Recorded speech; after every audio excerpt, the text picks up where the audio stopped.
Look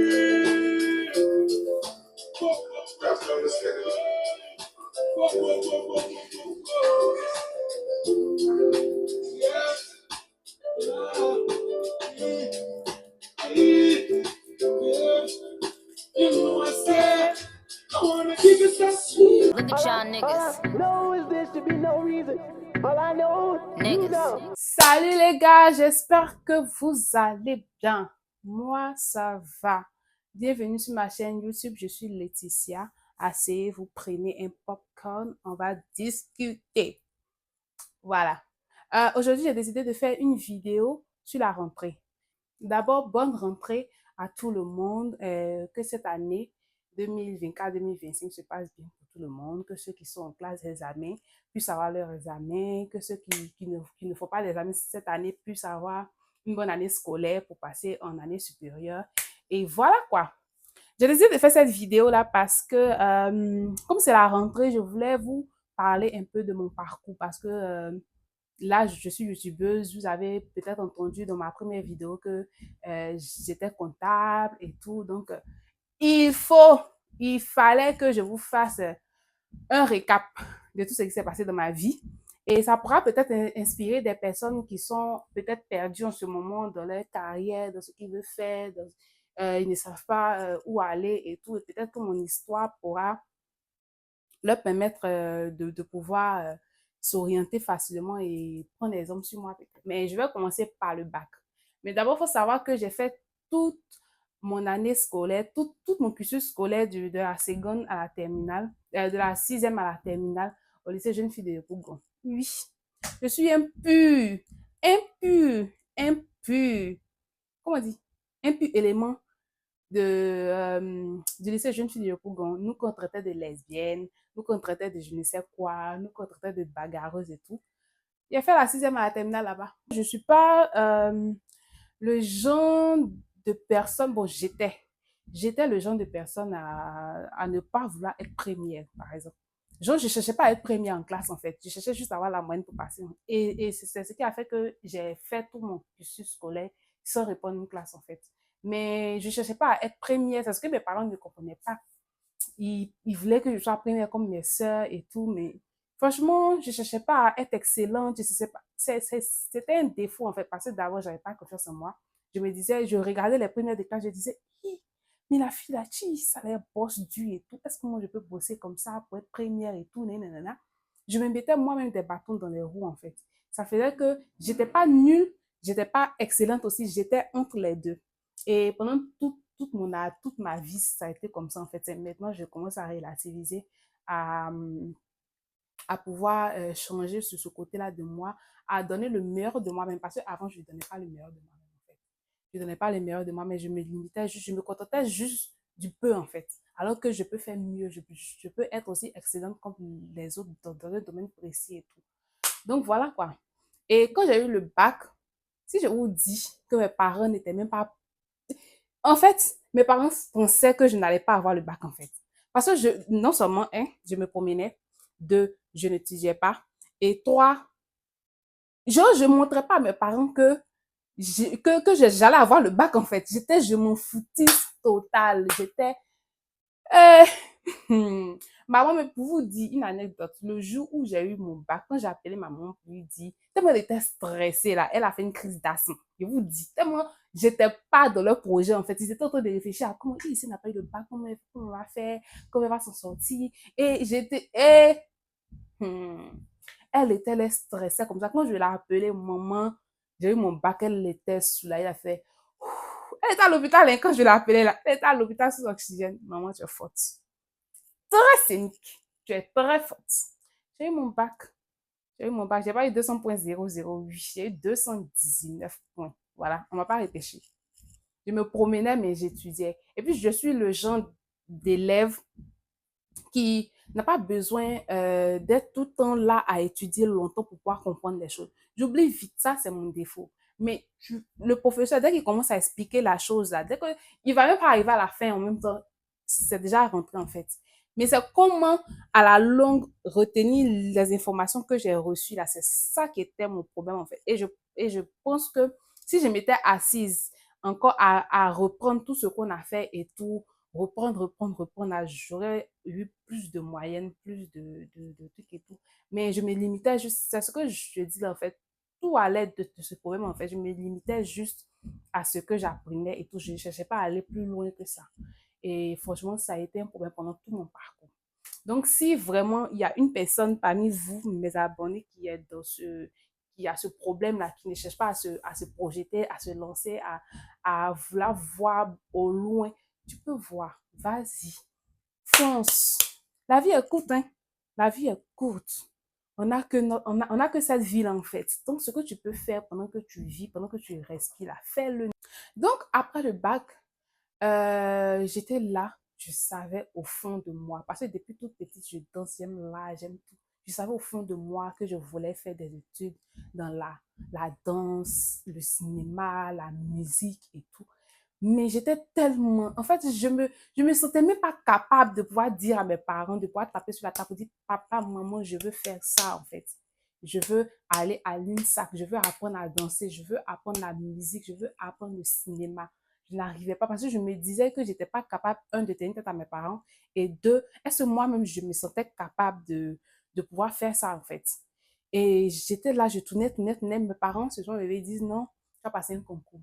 Tu sais, en Afrique, quand tu es à la fonction publique, c'est que tu as un griffe réussi ta vie, en fait. Genre, tu n'as pas de problème, tu n'auras pas de problème, tu as une garantie, le salaire que l'État te remet chaque fin du mois. Ils ont dit non, tu vas passer le concours de l'INFAS. En Côte d'Ivoire, c'est le concours pour être aide-soignante, infirmier, technicien de labo et tout. Et je devais passer technicien de labo parce que j'ai eu le bac D. Et là, pendant les inscriptions, puisque j'étais seule avec ma maman, c'est la personne avec qui je pouvais le plus parler parce que mon papa fermé. Qui ça? Tu as venu t'asseoir devant lui pour dire, papa, qui? Au moins, si tu as marmaillé sa femme, elle va partir le blaguer un peu, mettre un peu de liquide là-bas, et puis il va accepter. Mais de là, à partir directement droit au mur, ma chérie, calmons-nous. Et j'ai dit à ma maman, maman, franchement, j'ai pas envie de faire ça. Elle m'a dit, bon, si tu fais pas ça, tu vas faire quoi? Hé, hey, les titias nous tuent. J'ai dit, ah, maman, j'ai envie de partir à l'INSAC, j'ai envie d'apprendre la danse et tout. Vous savez comment maman m'a découragée même. Elle m'a mis en haut. Elle dit, mais Haï, une sac là, que je pense qu'il y a des cours du soir là-bas. Faut faire ça là d'abord, que tu as fini. Pendant que tu prends les cours, bien sûr, pendant que tu travailles, tu partir prendre les cours du soir là-bas et tout. Nanana. Donc, elle m'a dit ça, elle était tellement naïve. Ça m'a rassurée un peu, mais c'est dit, c'est peut-être possible hein, que genre, je fais ça pour les contenter, eux, pour que j'ai la paix. Et après, pour les cours du soir et tout, je sais bien. Il faut savoir que pendant cette période-là, je n'étais pas indépendante financièrement. Je dépendais de mes parents et des pointeurs. Des pointeurs. Donc, j'étais pas indépendante financièrement pour dire non, je vais moi-même payer mes études et tout. Et j'ai eu cette utopie-là, je sais pas, ce rêve-là de me dire que j'allais faire les cours du soir sans penser même à, bon, qui va payer ces cours-là en fait? Qui? Je passe le concours tranquillement, je finis. Je vous dis que j'ai passé le concours là avec tellement d'amertume, tellement de... Je me suis donné, parce que j'ai fait des coups de renfort pour pouvoir partir et tout, je me suis donné. Malheureusement, ça n'a pas marché. Mes parents étaient en colère, ils étaient déçus. Ils disent, mais donc tu as fait quoi? Nanana, tu fais quoi?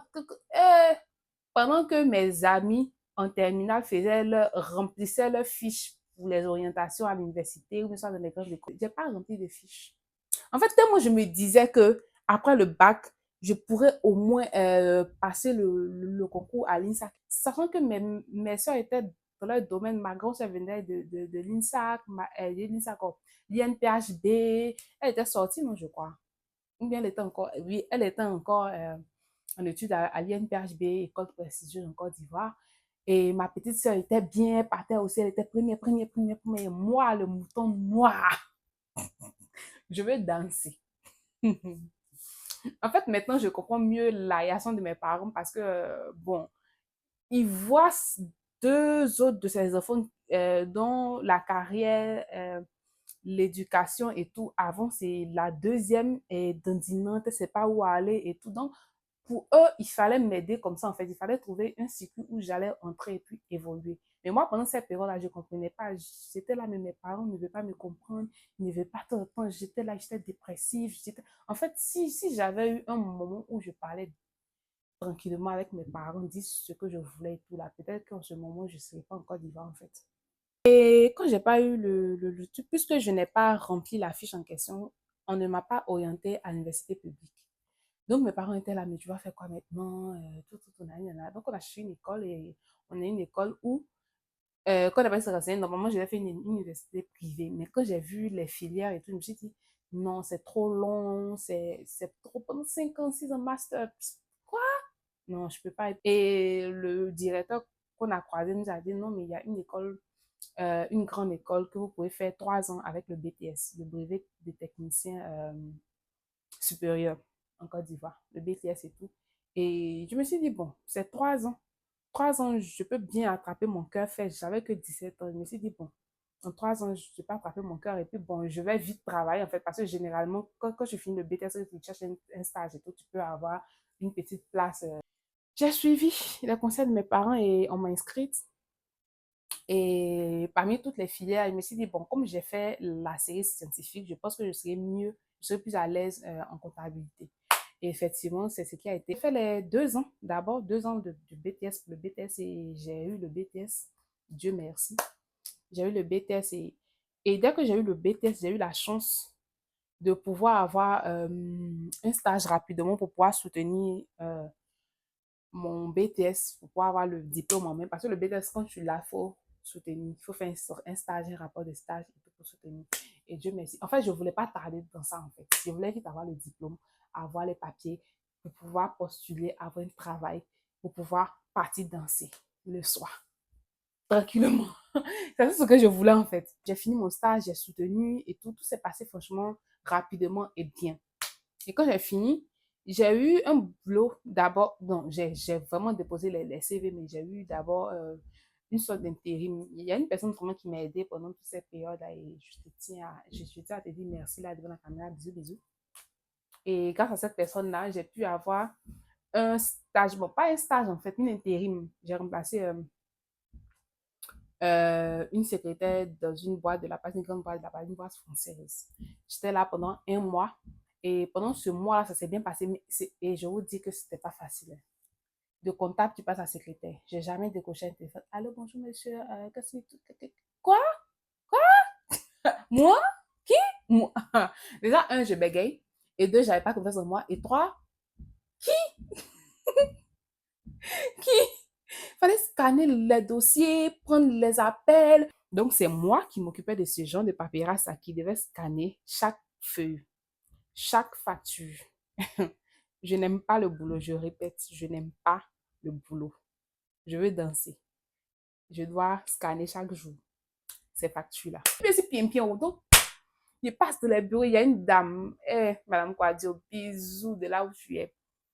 Elle m'a soutenue. En tout cas, c'est la personne, dès que j'étais un peu désorientée, allô, madame, madame.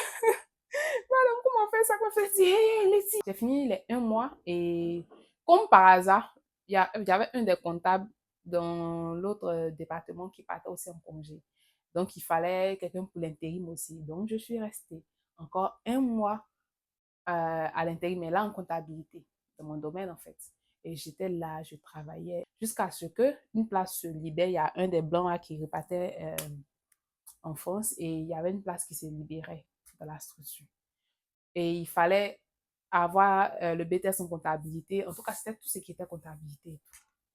Là vient mon premier échec dans la vie. Oui, en tant que tel, en fait. Hein. Mon premier échec en tant que tel dans le parcours scolaire, en fait. J'ai postulé. J'ai fait tout l'entretien et tout. Et à la fin, le DAF me prend dans son bureau et me dit oui, finalement, c'est toi qui as été retenu pour ce poste et tout. J'étais tellement contente. Je dis enfin, le monde du travail. Le monde du travail. OK. Donc, on attendait que le blanc parte parce que pendant toute cette période, il devait me former dans le domaine qu'il faisait. En fait, c'était la comptabilité, mais plus la logistique. En fait, il s'occupait de tout ce qui était. Comment je vais expliquer ça? Tout ce qui était suivi des clients, suivi des différents prestataires avec qui on travaille et tout. Et comme par hasard, il y avait un blanc qui devait venir, donc on devait l'accueillir et tout. Donc j'étais là, je partais faire les courses pour l'accueillir, pour faire et tout. Et le vendredi, je vois, non, le lundi, je vois une go qui vient faire un entretien et tout. Je dis, mais attends. Et comme la dame qui m'aidait beaucoup, elle faisait partie des RH, je te dis, mais madame, c'est quel entretien encore? Il y a quelle place qui s'est. Elle dit qu'elle-même ne sait pas, elle était assistante de la RH en fait. Elle dit, elle-même ne sait pas et tout, nanana, que bon, c'est peut-être pour un autre poste, mais ça pour quelqu'un d'autre sur les chantiers à l'Est. J'ai dit, ok, d'accord, il n'y a pas de souci.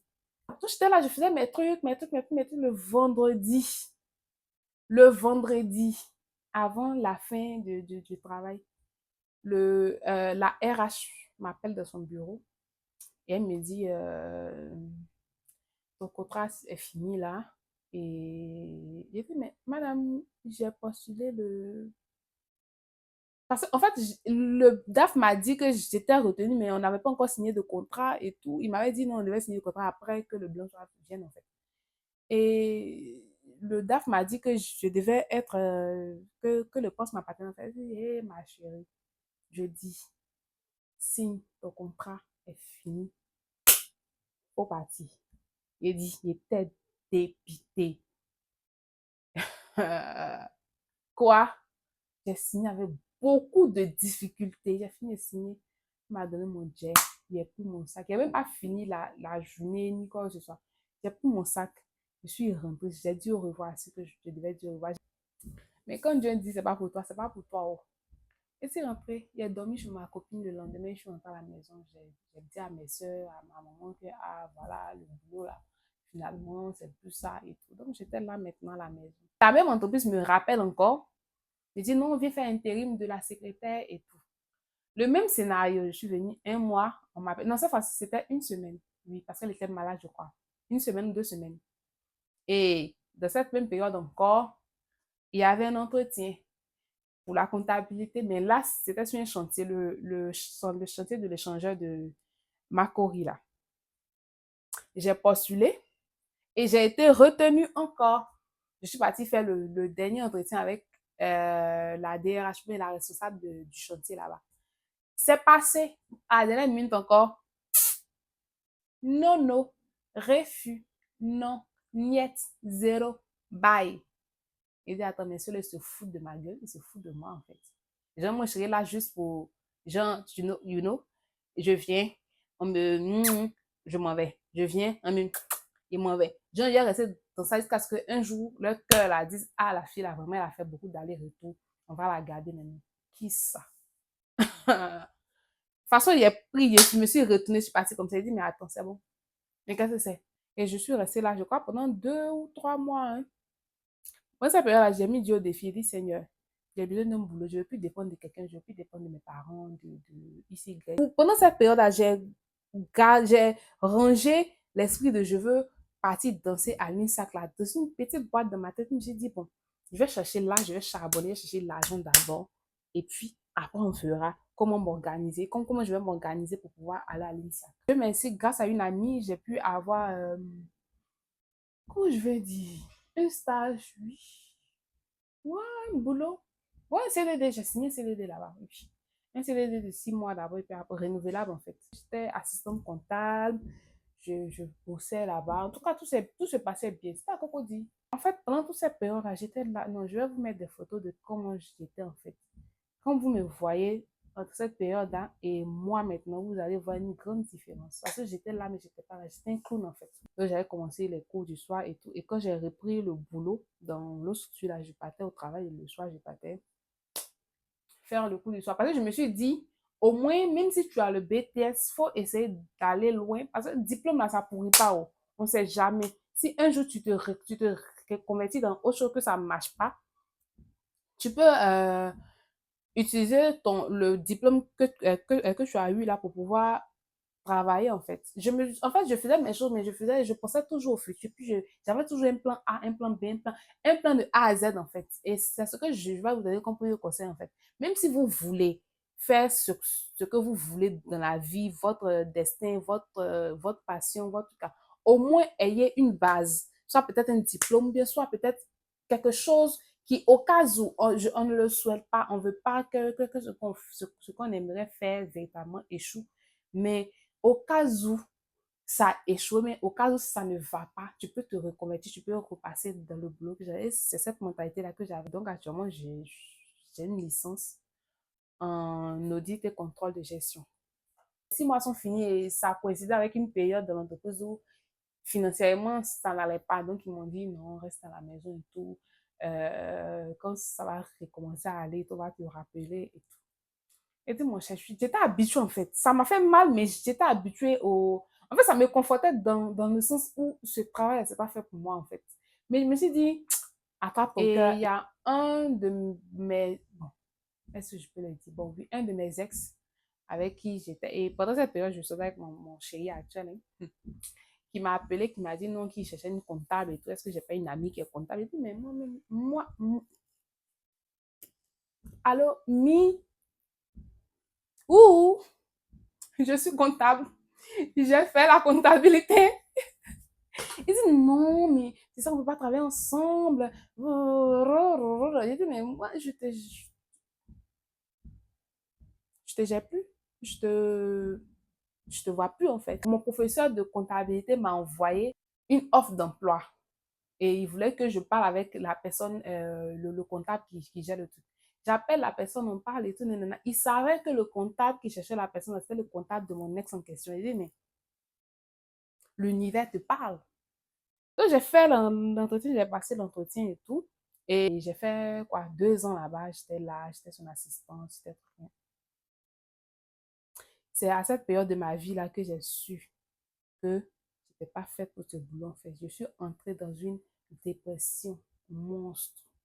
Parce que là, pendant toute cette période, pendant les anciens temps et tout là, j'étais j'étais assistante de quelqu'un, mais j'étais pas véritablement dans la paperasse, j'étais pas véritablement dans le boulot de comptable en tant que tel. Je faisais juste, on me demande tel papier, je donne. En fait, mais le processus même, par exemple, pour faire un état financier, pour pouvoir enregistrer les factures, pour pouvoir gérer la comptabilité même d'une entreprise, je n'avais aucune notion là-dessus. Donc, pendant toute cette période, c'est maintenant que j'ai commencé à assimiler ça. Et le comptable avec qui j'ai parlé et tout, là, cette personne m'a formé. Vraiment, ça, moi, je ne peux pas mentir. Il m'a formé et tout. Mais au fur et à mesure que j'étais vraiment imprégnée dans la chose et tout, là, j'ai ressenti, je me suis dit, mais waouh, c'est pas fait pour moi. No, no way. C'est le genre de boulot où il y a des périodes où tu es vraiment occupé et il y a des périodes où il n'y a rien en fait. Je me limitais juste à ce que je fais en fait. Je ne cherchais pas à aller loin, je ne cherchais pas à comprendre Audi, je ne cherchais pas à comprendre ça, ni. Non. C'est ça, je regardais les films, j'étais nostalgique. Je mangeais pour pouvoir noyer mon dégoût, mon, mon, mon désespoir plutôt. Mon désespoir, mais mon mal-être et tout. Je mangeais, j'étais obèse. J'étais tellement mal, j'ai fondu. On l'a appelé ma meilleure amie. Allô, j'arrivais même pas à placer un mot, tellement j'étais mal. Et après, quand je me suis calmée, j'ai commencé à expliquer, je me dis, franchement, je ne suis pas là où je dois être. C'est pas moi, c'est pas fait pour moi. Je ne peux pas rester dans un endroit là à faire la même chose pendant longtemps, sans être stimulée artistiquement, sans être stimulée et tout ça. Ça veut dire que quand j'étais au boulot, je ne pouvais pas travailler sans la musique. Je devais tout le temps mettre la musique pour pouvoir stimuler mon esprit, en fait. Et pendant cette période, il faut savoir que après le boulot, parce que le boulot que j'ai eu là, c'était juste à côté de ma maison. Donc, le matin, je marchais juste pour aller au travail et tout. Et donc, je me suis dit, bon, je vais créer un autre petit business à côté. J'avais eu ma table de panini, je vendais petit panini. J'ai ouvert un restaurant, j'ai pris un petit conteneur là. J'ai une autre vie, hein. J'ai eu un petit conteneur où je vendais la nourriture. Il y avait quelqu'un qui s'occupait de ça. Et moi, le soir, quand je finis à 17h, je prends mes affaires, je vais vendre mon panini jusqu'à 22h, 23h par là. Je rentre, je dors. Le lendemain, je vais au travail. C'était la même rengaine en fait. Et j'avais aussi mon restaurant et tout. Un projet que je n'ai pas impliqué à 100% là. Les gens n'ont pas la même vision que toi. Et l'énergie que tu vas mettre dans ta propre chose, ce n'est pas cette même énergie que la personne que tu emploies va mettre dans cette chose. Donc, c'était ça. Et aussi, les gens du quartier étaient tellement malveillants. J'ai dû fermer. Et quand j'ai fermé, ça a coïncidé, on a déménagé, moi et mes parents, on a déménagé parti un peu loin de où je travaillais. Donc, je me suis dit que, tiens, tout ça, là, c'est des leçons de vie. J'ai dit à mon patron que, bon, je vais partir moi-même gérer mon truc, en fait. Sans même informer mes parents, j'ai démissionné de l'autre. Et après, j'ai informé mes parents. Ils étaient outrés. Non, mais tu vas faire quoi maintenant? Restaurant, là, marche même pas. J'ai dit, mais au moins là, maintenant, je suis là. Je vais pouvoir me concentrer sur mon restaurant, sur mes petits business et tout. Et voilà quoi. C'est ce que je faisais. Le matin, je me réveillais, je faisais le marché, je venais, je cuisinais avec ma cuisinière et on faisait les menus. Quand le plat était prêt, je partais livrer, je marchais, oui, dans le Pougon, là. Je marchais, je partais à la PMI, je partais dans les coins, dans les restaurants, pas même pas dans les restaurants, dans les boulots, dans les entreprises, voilà. J'arrivais à m'en sortir et tout. Et le soir, quand je rentrais, je me lavais. Le soir, je partais vraiment pas au bord de l'eau. Et au bord de l'eau, au bord de la route jusqu'à 22h, 23h par là. Et je rentrais chez moi. J'ai fait ça pendant, je crois, 3 à 5 mois, hein, pendant la période de 2021, là, oui. Et je faisais aussi la nourriture pour des gens, pour l'anniversaire. En tout cas, mon restaurant s'appelait Let Food. Ça allait bien, j'étais fière de commencer à prendre confiance en moi petit à petit et tout. J'avais mon chéri qui me boostait à chaque fois là-dedans. Et franchement, j'étais bien entourée. Entourez-vous. En tout cas, quand vous êtes vraiment perdu dans une période de votre vie où vous posez des questions, vous doutez et tout là, soyez bien entouré en fait, parce que l'entourage, c'est tellement précieux. C'est ces personnes-là qui vous connaissent, soit c'est votre famille, ou soit c'est vos amis très proches. Ces personnes-là qui vous connaissent, qui peuvent vous aiguiller efficacement en fait. Et moi, mon chéri, ma meilleure amie et mes amis proches, c'était mais tout quoi, même ma famille, bon, ils ne comprenaient pas. Donc, je ne pouvais pas mieux exprimer ce que je désirais et tout. Donc, c'était avec mes amis, mes proches que je pouvais mieux extérioriser ce que je ressentais et où j'allais en fait. Et ça capotait. Là, j'ai fait une dépression nerveuse, j'ai fait un burn-out. J'ai dit, attends, mais qu'est-ce qui se passe dans ma vie? J'ai pris mes affaires. Il s'est passé à Yamoussoukro. J'ai dit, Seigneur, quand toi-même tu vois mon parcours là, qu'est-ce que c'est? Quand toi-même le Père, tu vois. Et c'est pas où il vient, mais moi là, je me consacre à la danse. Je dis, Maradja, je suis prête à danser. Je vais danser avec vous. Je n'avais aucune certitude de ce que je pouvais faire. Tout ce que je savais, c'est que je voulais danser, que je savais danser et que j'allais me fondre dans la masse. Mais il faut que je vous explique d'abord. Story time. La première fois que j'ai dansé avec eux, et je suis arrivée, j'ai vu que je stressais, j'ai fait une crise d'angoisse. J'ai fait une crise d'angoisse. Ce qui m'a un peu sauvée, c'est que d'abord, j'aime déjà la musique congolaise. Et puisque je partais régulièrement à leurs soirées et tout là, je connaissais certaines de leurs chorégraphies. Et en danse congolaise, c'est que si tu as raté un mouvement, c'est le même mouvement qui va revenir encore après. Donc, même si tu as raté là, tu peux le faire et tout. J'avais ces petits atouts là déjà de côté, mais j'avais pas la forme physique, j'avais pas l'oreille musicale, j'avais pas la confiance en moi. Et je venais d'arriver dans un nouveau groupe en fait.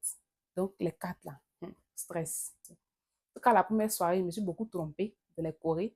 Et on m'a beaucoup mis sur le banc de touche. On dit non, il faut t'asseoir, il faut regarder. Il n'y a rien de plus frustrant que ça en fait.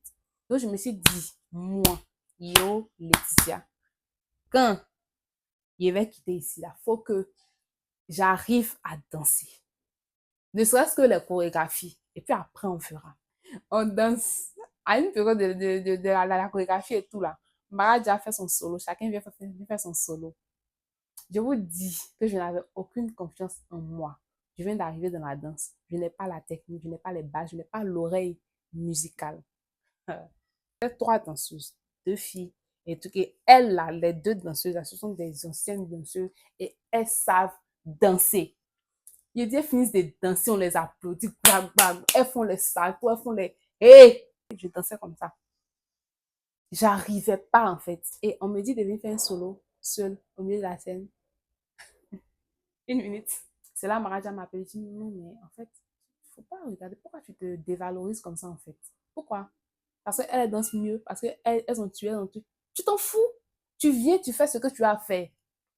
Tu viens, tu fais. Et puis tu t'en vas. À force de faire là, ça va se faire.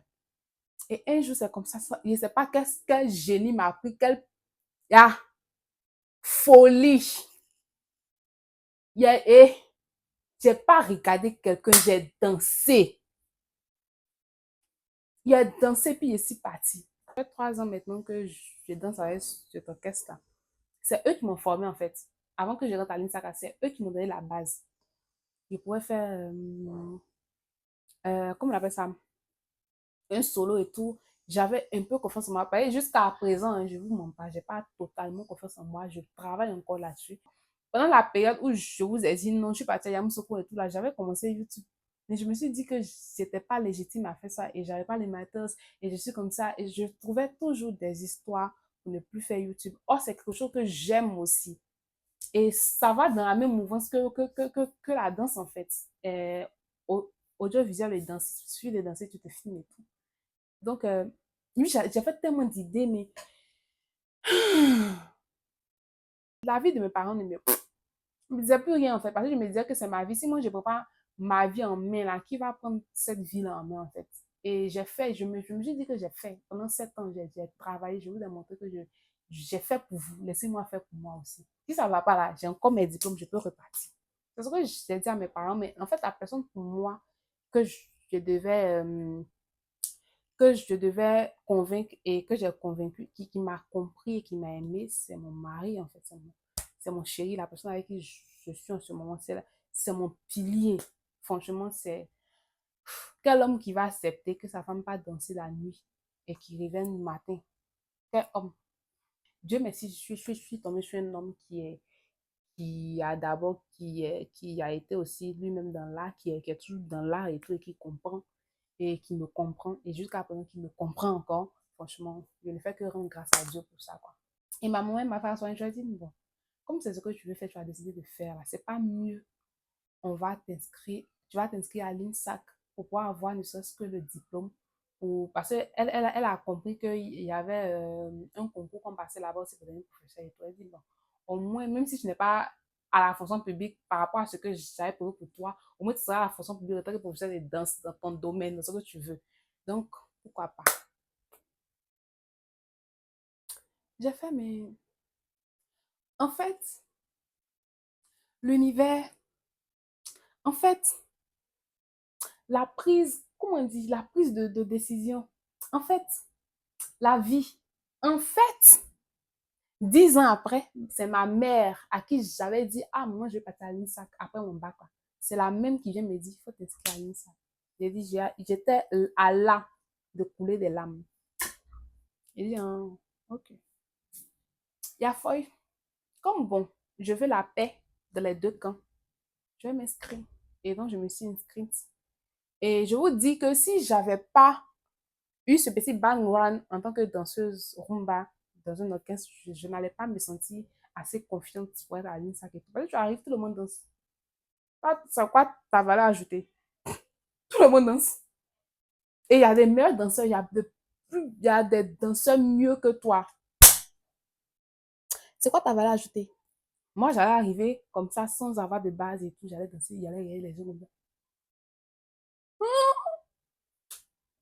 Mais je suis rentrée.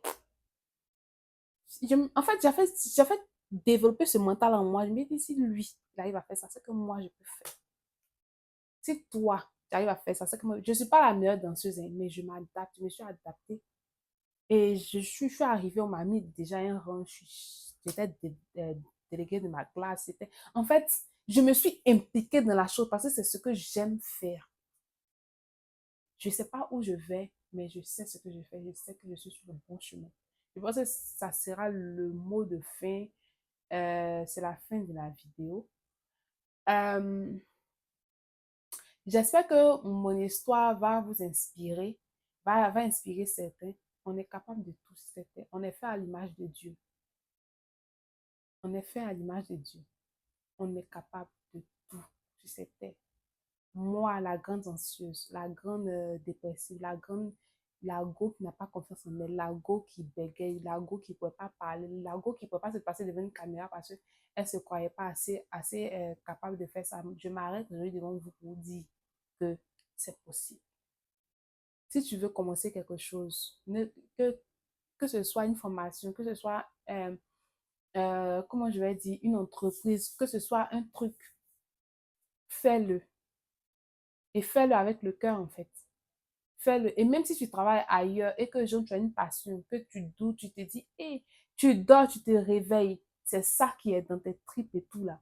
Et que tu ne te sens pas encore fort pour pouvoir laisser le boulot que tu fais pour pouvoir tout là. Fais-le à côté. Tu peux commencer. Déjà, le plus important, là, c'est de commencer. Quand tu vas commencer, là, tu vas voir que Dieu va t'ouvrir les portes. Tu fais, tu travailles et tu pries. Tout va s'ouvrir, l'abondance va venir à toi. Je dois allier la danse, l'école et YouTube. Déjà que je partais à l'école et je partais danser le soir, c'était... Et maintenant, je vais aller danser. Je vais aller à l'école et je vais filmer des vidéos YouTube pour vous. Je suis capable. Si moi, je peux le faire, vous pouvez faire ce que vous voulez. Donc, n'hésitez pas à me suivre dans cette aventure que je débute. Commentez. Donnez-moi aussi vos histoires, vos expériences et tout. Ensemble, on pourra discuter. N'hésitez pas à partager, commenter. La vidéo est chic. Ma chaîne est chic. Moi, je sais que cette chaîne-là, j'aurai les 100 000 vues. J'aurai les 100 000 abonnés. Ça là.